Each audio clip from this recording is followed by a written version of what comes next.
హామీలు కాదు సార్, ప్రాక్టికల్గా వస్తుంది. Yes, okay, right. ఒకసారి కృష్ణాంజనేయులు గారి దగ్గరికి వెళ్దాం. కృష్ణాంజనేయులు గారు, ఎట్లా చూస్తున్నారు? అందరి వర్షన్ విన్నారు మీరు. ఇవాళ ప్రధానంగా కొంత ఉద్యోగుల్లో కొంత ఆవేదన ఉన్నప్పటికీ ఖచ్చితంగా కేంద్ర ప్రభుత్వం ఇంత పెద్ద ప్యాకేజ్ ఇస్తుందని మాత్రం చాలామంది ఎక్స్పెక్ట్ చేయలేదు.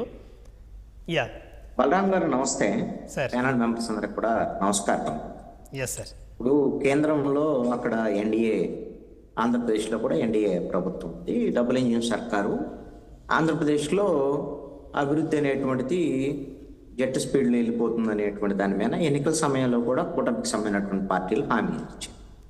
అందుకు అనుగుణంగానే చంద్రబాబు నాయుడు ఢిల్లీకి వెళ్ళి మొదటి ఆయన ఢిల్లీ పర్యటన దగ్గర నుంచి, ఎప్పుడు కేంద్రంలో ఎన్డీఏ ప్రభుత్వం వచ్చిన తర్వాత మూడోసారి అక్కడ ప్రధానమంత్రిగా నరేంద్ర మోడీ అయిన తర్వాత ఆంధ్రప్రదేశ్కి కీలకమైనటువంటి ప్రధానంగా అమరావతి, పోలవరం, అదేవిధంగా విశాఖపట్నం సంబంధించినటువంటి విశాఖ ఉక్కు కర్మాగారం, ఈ అంశాల మీద కేంద్రం దగ్గర నుంచి మనకి హక్కుగా రావాల్సినటువంటి సహకారం కానివ్వండి, లేకపోతే ఏ విధమైన సపోర్ట్ అయినా సరే కేంద్రం నుంచి తీసుకొచ్చేటువంటి విషయంలో ముఖ్యమంత్రిగా చంద్రబాబు నాయుడు, ఆంధ్రప్రదేశ్లో ఉండేటువంటి కూటమి ప్రభుత్వం చేస్తున్నటువంటి ప్రయత్నాలు, ఇప్పుడు వస్తున్నటువంటి ఫలితాలు ఖచ్చితంగా సంతోషం కలిగించేటువంటి అంశాలు.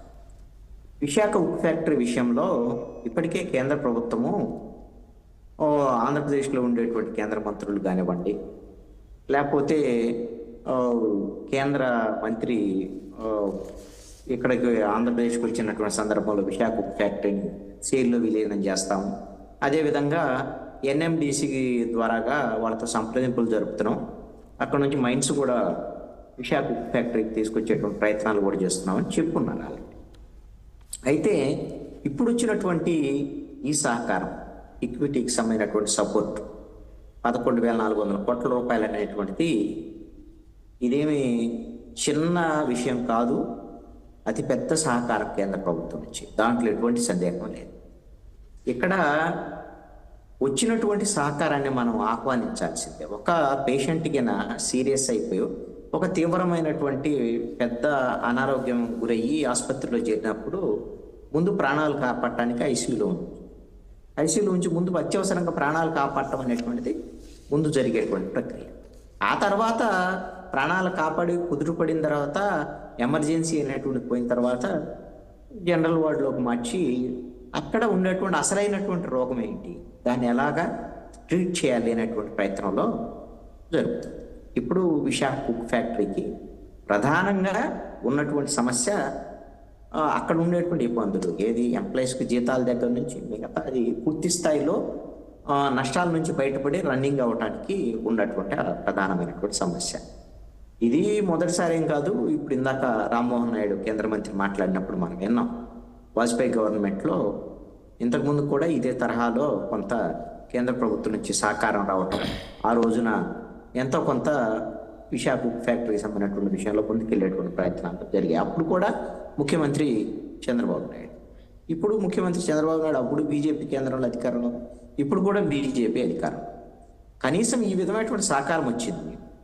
ఈ సహకారం వచ్చిన తర్వాత ఇప్పుడు మొత్తం ముందు రన్నింగ్లోకి వెళ్ళిన తర్వాత ఆల్రెడీ ఇప్పటికే ప్రభుత్వం ఇక్కడ ఎన్డీఏ, అక్కడ ఎన్డీఏ ప్రభుత్వం వచ్చిన తర్వాతే ఒక స్పష్టత ఇచ్చారు ఆల్రెడీ కేంద్ర ప్రభుత్వం నుంచి. అంటే ఇది అఫీషియల్ ప్రకటన కాకపోయినా చెప్పున్నారు, సెయిల్లో విలీనం సంబంధించినటువంటి చర్చలు జరుగుతున్నాయి.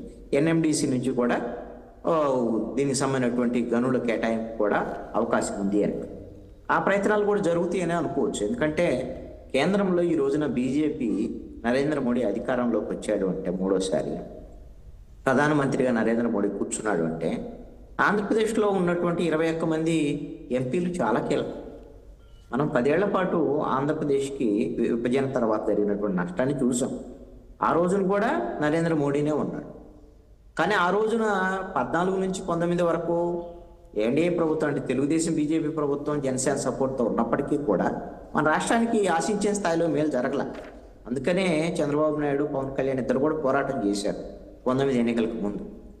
19 ఎన్నికల్లో వాళ్ళిద్దరూ, అంటే బీజేపీని, తెలుగుదేశాన్ని విమర్శించినటువంటి వైఎస్ఆర్ కాంగ్రెస్ పార్టీ అధికారంలోకి వచ్చింది ఆంధ్రప్రదేశ్లో. బీజేపీతో బాగానే ఉంది, 5 ఏళ్ల పాటు బాగానే ఉన్నారు. కానీ ఆంధ్రప్రదేశ్కి వైఎస్ఆర్ కాంగ్రెస్ పార్టీ చేసింది ఏంటి? ఈ రోజున రమేష్ గారు చెప్తున్నారు, ఇదేదో తూతూ మంత్రంగా జరిగినటువంటి సాయం ఇది. మరి తూతూ మంత్రంగా జరిగినటువంటి సాయాన్ని అప్పుడు కూడా విశాఖ ఉక్కు ఫ్యాక్టరీ సమస్యల్లోనే ఉంది. ఏం మేము ఆ రోజున వైఎస్ఆర్ కాంగ్రెస్ పార్టీ ఎందుకు కనీసంగా ఈ సహకారమైన తీసుకోలేకపోయింది? కేంద్ర ప్రభుత్వానికి మీరు అడిగిన దానికి అడగని దానికి లోక్సభలోను రాజ్యసభలోను ఒక చేయమంటే 2 చేతులు ఎత్తి మద్దతు ఇచ్చారు కదా. ఆ రోజు ఏం చేశారు? రాష్ట్ర కోసం ఏమైనా తీసుకొచ్చారా? ఆ రోజున కూడా ప్రధానమంత్రి నరేంద్ర మోడీ విశాఖకు వచ్చినప్పుడు జగన్మోహన్ రెడ్డి ముఖ్యమంత్రిగా ఉండి అసలు మనకు ఉన్నటువంటి బంధం ఇప్పుడు రాజకీయాలకు అతీతమైనటువంటి బంధం అవి అని చెప్పుకొచ్చారు. మీరు అంత బంధం ఉన్నటువంటి వాళ్ళు విశాఖ ఉక్కు ఫ్యాక్టరీని కాపాడడానికి కనీసమైన ఒక ప్యాకేజీ ఇలాంటి ఈక్విటీ సహకారమైనటువంటి ఎందుకు తీసుకోలేకపోయారు ఆ రోజున? మరి ఆ రోజున సెయిల్లో విలీనం చేయమని మీరు ఎందుకు ప్రతిపాదన చేయలేకపోతే ఎన్ఎండిసి ఇదంతా సులువైన పని, చాలా సులువైన పని. సెయిల్లో ఎవరు కదన్నారు? మరి మీరే ఆ రోజున సాధించుంటే ఇప్పుడు మీకు అసలు 151 సీట్ల నుంచి 175కి వెళ్ళాలనుకున్నటువంటి వాళ్ళు కనీసం అలాంటి అనుకున్నాను చేసి ఉంటే మీకు ఇప్పుడు 11కు పడిపోయేటువంటి పరిస్థితి వచ్చేది కాదు కదా. అది చేసిన వాళ్ళే మేము మనసిస్తంటే మీరు చేసింది ఏమి లేకపోయా 5 ఏళ్ల పాటు. ఇప్పుడు మీరు మీరు బీజేపీ మీకు ఏమి తక్కువ సీట్లు రాజ్యసభలో మీకు 11 ఉన్నాయి, 3 పోయినా కూడా మొన్న 3 పోయినా ఇంకా 8 మంది ఉన్నారు, మీకు 4 ఎంపీలు ఉన్నారు. మరి తక్కువేం కాదు కదా. మీరు అడగండి, మీరు పోయి ప్రతిపాదన చేయండి పార్లమెంట్ సమావేశం రాజ్యసభలో 8 మంది ఉన్నారు అని అంటే ఏం తక్కువేం కాదు కదా. మీరు శైలిలో విలీనం చేయండి, ఎన్ఎండిసి నుంచి మీరు వెంటనే గనులు కేటాయించండి. మా రాష్ట్రానికి మొన్న వెళ్ళాడు కదా ఢిల్లీకి జగన్మోహన్ రెడ్డి, ఆంధ్రప్రదేశ్లో రాష్ట్రపతి పాలన పెట్టాలండి. అలాగనే ఢిల్లీకి వెళ్ళమనండి, ఏదో ఒక దీక్ష పెట్టమనండి ఢిల్లీలో విశాఖ ఉక్కు ఫ్యాక్టరీని కాపాడటం కోసం. నేనేం జగన్మోహన్ రెడ్డి ఏదో అచ్చం తప్పు చేశాడని నేను అంటలేదు, లేకపోతే చంద్రబాబు నాయుడు ఏదో మొత్తం ఉత్తరించేస్తున్నాడు అనేటువంటి పాయింట్ కాదు. జరిగినటువంటి మంచిని మీరు ఆహ్వానిస్తూ ఇంకా కావాల్సిన దాన్ని మాట్లాడటం అనేటువంటిది వైఎస్ఆర్ కాంగ్రెస్ పార్టీ నేర్చుకోవాల్సినటువంటి అంశము. వైఎస్ఆర్ కాంగ్రెస్ పార్టీకి మేము శుద్ధులు చెప్పడం కాదు ఇక్కడ, ఇవన్నీ కూడా ప్రజల కోణంలో నేను చెప్తున్నాను. ప్రజలు ఈ విధంగా ఆలోచిస్తున్నారు జరుగుతున్నటువంటి అంశాల మీద. మీరు ఏం చేయలేనటువంటి దాన్ని ఈ రోజున ఎంతో కొంత ప్రయత్నం చేసి చంద్రబాబు నాయుడు అమరావతికి 31,000 కోట్లు అప్పో సప్పో ఏదో ఒకటి చేసి అమరావతి ముందుకు తీసుకెళ్లేటువంటి ప్రయత్నం చేశారు. పోలవరం రేపు పొద్దున్న నుంచి డయాఫ్రమ్ వాల్ మొత్తం కేంద్ర ప్రభుత్వం నిధులతో ఈ రోజున డయాఫ్రమ్ వాల్ నిర్మాణం జరగబోతుంది రేపటి నుంచి. పోలవరం ముందుకెళ్తోంది. ఈ విధమైనటువంటి దాన్ని వైఎస్ఆర్ కాంగ్రెస్ పార్టీ కనీసంగా జరుగుతున్నటువంటి పరిణామం మీరు పొగడొద్దు. ఎందుకు పొగుడతారు? మీరు పొగడొద్దు. ఎందుకు ఎవరు కూడా ఇంకొక పార్టీ మీరు ఫ్యాక్టరీ మేమున్నాం మేము ప్రాణం చేస్తాం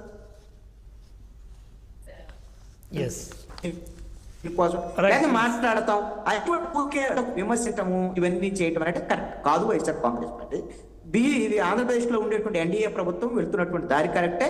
అయితే ఈ ఉపశమనం అనేటువంటిది కేవలం ఇంతవరకే పరిమితం చేసి ఇప్పుడు కార్మికులు కానీ మిగతా వాళ్ళు భయపడేటువంటి విధంగా ఇది కేవలం అప్పులు వేలు తీర్చేసి భూములు అమ్మేసి దీన్ని ఏమైనా ప్రైవేటైజేషన్ చేయడానికి ఏమైనా కుట్రలు జరుగుతున్నాయనేటువంటి భయం కూడా ఉంది. అది లేదు అని అనటం లేదు. దాన్ని అలాంటి భయాలు లేకుండా మేమేం కాదు, ఖచ్చితంగా ఇది ప్రైవేటైజేషన్ చేయకుండా మేము ముందు కేంద్ర ప్రభుత్వాన్ని ఒప్పిస్తామనేటువంటి ఒక భరోసా కూడా ఆంధ్రప్రదేశ్లో ఉండే